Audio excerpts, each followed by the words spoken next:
আসসালামু আলাইকুম রহমতুল্লাহি ওয়া সূরাতুল আরাফের ৭১ নম্বর আয়াত থেকে ৮০ নম্বর আয়াতের বাংলা অনুবাদ। তিনি বললেন, তোমাদের প্রতিপালকের পক্ষ থেকে শাস্তি ও ক্রোধ তো তোমাদের জন্য অবধারিত হয়েছে। তবে কি তোমরা আমার সাথে এমন কতিপয় নাম সম্পর্কে বিতর্কে লিপ্ত হতে চাও, যেগুলো তোমরা এবং তোমাদের পিতৃপুরুষগণ নির্ধারণ করেছে, যেগুলোর ব্যাপারে আল্লাহ তাআলা কোনো প্রমাণ অবতীর্ণ করেননি? সুতরাং তোমরা অপেক্ষা করতে থাকো, আমিও তোমাদের সাথে অপেক্ষাকারীদের অন্তর্ভুক্ত হয়ে থাকলাম। অতঃপর আমি তাকে এবং তার সঙ্গীদেরকে আমার পক্ষ থেকে অনুগ্রহ দ্বারা মুক্ত করেছিলাম, আর আমার নির্দেশনাবলীকে যারা মিথ্যা প্রতিপন্ন করেছিল তাদেরকে সমূলে উৎপাটিত করলাম, অথচ তারা বিশ্বাসী ছিল না। আর সামুদ জাতির নিকট তাদের ভাই সালেহ আলাইহিস সালামকে প্রেরণ করেছিলাম। তিনি বলেছিলেন, হে আমার সম্প্রদায়, তোমরা আল্লাহর ইবাদত করো, তিনি ব্যতীত তোমাদের কোনো উপাস্য নেই।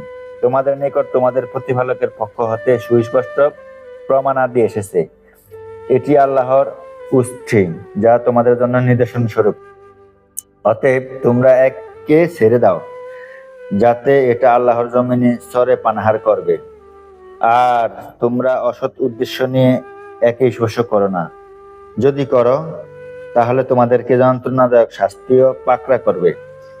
আর তোমরা স্মরণ করো সে সময়কে যখন আল্লাহ তোমাদেরকে আদ জাতির পর তাদের স্থলাভিষিক্ত করেছে। তিনি তোমাদেরকে পৃথিবীতে এমন ভাবে প্রতিষ্ঠিত করেছেন যে তোমরা সমতল ভূমিতে প্রাসাদ ও পাহাড় কেটে বাসগৃহ নির্মাণ করেছ। সুতরাং তোমরা আল্লাহর নেয়ামত সমূহ স্মরণ করো, আর পৃথিবীতে বিপর্যয় সৃষ্টি করো না। তার সম্প্রদায়ের অহংকারী সর্দাররা সে সম্প্রদায়ের ইমানদার লোকগণ যাদেরকে দুর্বল মনে করা হতো তাদেরকে বলল, তোমরা কি জানো সালাহ তার প্রতিপালকের পক্ষ হতে প্রেরিত?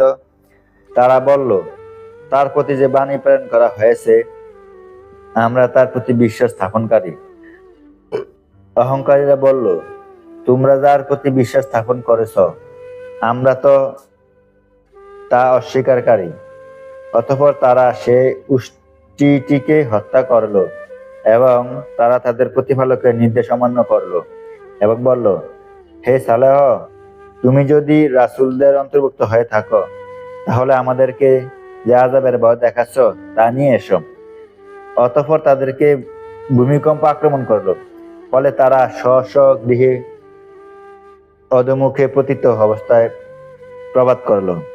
অতঃপর তিনি তাদের নিকট হতে মুখ ফিরে নিলেন আর তাদেরকে বললেন, হে আমার সম্প্রদায়, আমি তো আমার প্রতিপালকের বাণী তোমাদের নিকট পৌঁছিয়েছিলাম আর তোমাদেরকে কল্যাণের উপদেশ দিয়েছিলাম, কিন্তু তোমরা তো হিতোপদেশ দানকারীকে পছন্দ করো না।